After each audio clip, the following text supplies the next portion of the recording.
So it was reported that a Michael Keaton Batman movie was in development. It was going to be some sort of Batman Beyond movie, and it was being developed for a return for Michelle Pfeiffer as Catwoman. It was going to reignite their love interest, and it was going to be kind of a Batman 3 of sorts. And of course, as the other films we've talked about so far on this show, it is no longer happening. Eleanor, you didn't grow up with the Batman Tim Burton movies, but since being with me, you've seen Batman 89 numerous times. You recently saw Batman Returns, I think, all the way through for the second time. What are your thoughts? And you just also recently saw Batman Beyond. So what are your thoughts? Batman Beyond was potentially going to happen, and it came really freaking close with Michael Keaton, which has been a dream for a lot of people the last 25 years. What do you think? Big sad.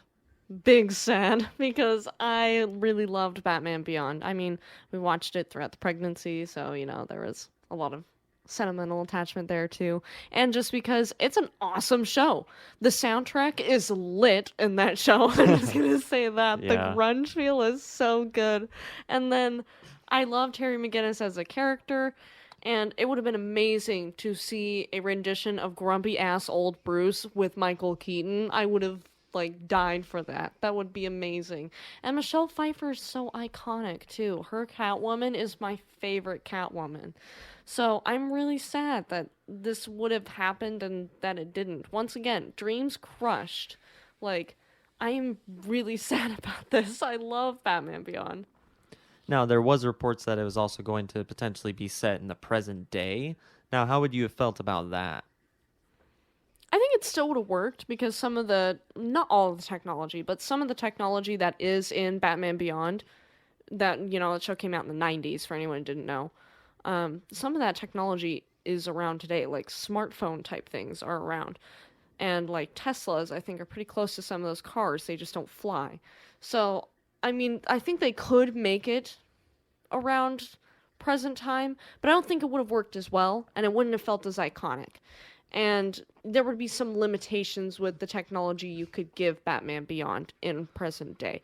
So I think it would need to be at least 10 to 20 years in the future if they were to do that. Right. I don't know how I feel about Terry McGinnis being on the Justice League with Clark Kent, Diana Prince, Hal Jordan, Barry Allen, Aquaman, and then there's Terry McGinnis. Right. I always envisioned Terry with Hawkman's son, Jon Stewart's son, Hawkgirl's daughter, or something like that, Diana's daughter, maybe even granddaughter, years and years in the future, and almost like a Blade Runner or a Coruscant, almost even, which would be kind of a higher budget. And Batman Beyond is not the biggest IP, so I can understand why maybe they wouldn't want it to happen.